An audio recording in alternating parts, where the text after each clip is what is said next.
ನಡುವೆ ಬಾಲಕೃಷ್ಣ ಅವರು ಆ ಬೈರಮಂಗಲಕ್ಕೆ ಬಂದ್ರೆ ಲಾ ಅಂಡ್ ಆರ್ಡರ್ ಪ್ರಾಬ್ಲಮ್ ಆಗುತ್ತೆ, ವಿಧಾನಸೌಧದಲ್ಲಿ ಮಾತಾಡಿದ್ರೆ ಏನ್ ತಪ್ಪು? ನೋಡಿ, ಅದು ಆಗಿದ್ರೆ ಎಲ್ಲ ರೈತರನ್ನೆಲ್ಲ ಅಲ್ಲಿಗೆ ಕರೆಸ್ಕೊಳ್ಳಿ. ಈಗ ನಾನು ಈ ರಾಜ್ಯದಲ್ಲಿ 2006-7 ಇದು ಹೇಳ್ತಾರಲ್ಲ, ಆ ಸಂದರ್ಭದಲ್ಲಿ 3 ಮೀಟಿಂಗ್ನ ಕೃಷ್ಣ ಕಚೇರಿನಲ್ಲಿ ಆ ರೈತರುಗಳು ಯಾರು ವಿರೋಧ ಮಾಡ್ತಾ ಇದ್ದಾರೆ ಅಂತಕ್ಕಂಥದ್ದು ಒಂದು ಆ ಟೈಮ್ನಲ್ಲಿ ನಡೀತಾ ಇತ್ತು. ಎಲ್ರಿಗೂ ಮುಕ್ತವಾಗಿ ಅವಕಾಶ ಕೊಟ್ಟು 500-600 ಜನ ಕರೆಸಿ ಕೃಷ್ಣ ಕಚೇರಿ ಒಳಗೆ ಮೀಟಿಂಗ್ ಮಾಡಿದ್ದೀನಿ. 3 ಬಾರಿ ಮೀಟಿಂಗ್ ಮಾಡಿದ್ದೀನಿ ರೈತರ ಹತ್ರ, ಅವ್ರಿಗೆಲ್ಲ ಎಕ್ಸ್ಪ್ಲೈನ್ ಮಾಡಿದ್ದೀನಿ. ನಾನು ಆ ರೀತಿ ನಡ್ಕೊಂಡೆ. ತರಾತುರಿಲಿ ನಾವೇನು ಮಾಡಲಿಕ್ಕೂ ಹೋಗಲಿಲ್ಲ.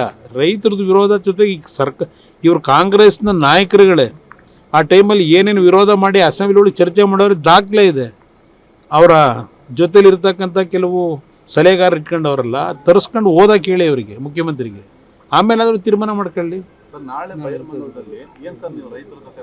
ಈಗ ನಾನು ರೈತರಿಗೆ ಬೆಂಬಲ ಕೊಡಲಿಕ್ಕೆ, ಅವರ ಹೋರಾಟಕ್ಕೆ ಅವ್ರೇನು ನನ್ನಿಂದ ನಿರೀಕ್ಷೆ ಮಾಡ್ತಾರೆ ಹೋಗ್ತಿದ್ದೀನಿ. ಅಲ್ಲೇನಾಗಲ್ಲ, ಕೋರ್ಟ್ನಲ್ಲಿ ನ್ಯಾಯಾಲಯದ ಮುಂದೆ ಇಲ್ಲಾಗಿರತಕ್ಕಂಥ ಏನು ಒಂದು ಇವರೇ ತಂದಂಥ ಕಾನೂನು 2013ರಲ್ಲಿ ಇದೇ UPA ಸರ್ಕಾರದಲ್ಲಿ, ಆ ಕಾನೂನನ್ನು ಮೀರಿ ಇವರೇ ಈಗ ಮಾಡಲಿಕ್ಕೆ ಹೊರಟಿದ್ದಾರೆ. ಕಾನೂನು ವ್ಯಾಪ್ತಿ ಒಳಗೆ ಆ ರೈತರ ಪರವಾಗಿ ಏನು ಹೋರಾಟ ಮಾಡಬೇಕು, ಅದಕ್ಕೂ ಸಿದ್ಧತೆ ಮಾಡಬೇಕಲ್ಲ. ಇಲ್ಲಿ ಸಾಂಕೇತಿಕವಾಗಿ ಧರಣಿ ಮಾಡ್ಕೊಂಡು ಏನು ಕೂತಿದ್ದಾರೆ 470 ದಿವಸದಿಂದ, ಒಂದು ಅವರಿಗೆ ಬೆಂಬಲ ಕೊಡ್ಲಿಕ್ಕೆ ಹೋಗ್ತಿದ್ದೀನಿ ಅಷ್ಟೇ. ನಾಳೆ ಅವ್ರ ಜೊತೆ ಚರ್ಚೆ ಮಾಡ್ಕೊಂಡು ಬರ್ತೀನಿ. ನಾನು ವೆಯ್ಟ್ ಮಾಡ್ತೀನಿ, ಮಧ್ಯಾಹ್ನದವರೆಗೂ ಅಲ್ಲೇ ಇರ್ತೀನಿ.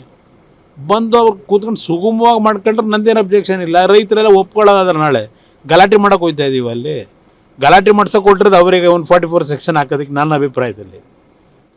ಯಾಕೆಂದರೆ ನಿನ್ನೆ ಒಂದು 20 ಜನ ಕೂರಿಸ್ಕೊಂಡು ಅವ್ರೀಗ ಅಲ್ಲಿ ಇಷ್ಟೆಲ್ಲ ಬೆಳವಣಿಗೆ ಆಗಿ ಅವ್ರು ಇಲ್ಲಿವರೆಗೆ ಕೊಟ್ಟಿರ್ತಕ್ಕಂಥ ಕಾಂಪನ್ಸೇಷನ್ ಎಷ್ಟು ಜನಕ್ಕೆ ಕೊಟ್ಟವ್ರೆ? 19 ಕೋಟಿ ಕೊಟ್ಟಿದ್ದೀವಿ ಅಂತ ಹೇಳ್ತಾರೆ.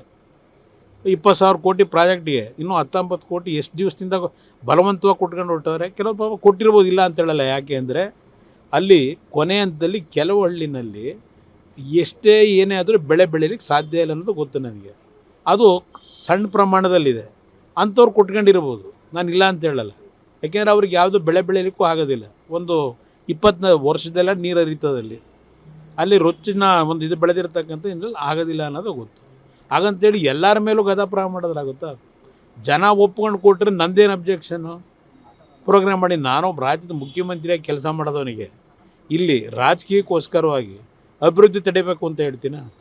ಬೆಂಗಳೂರು ನಗರದಲ್ಲಿ ಇಷ್ಟೆಲ್ಲ ಅನಾಹುತಗಳಾಗ್ತಾ ಇದೆ.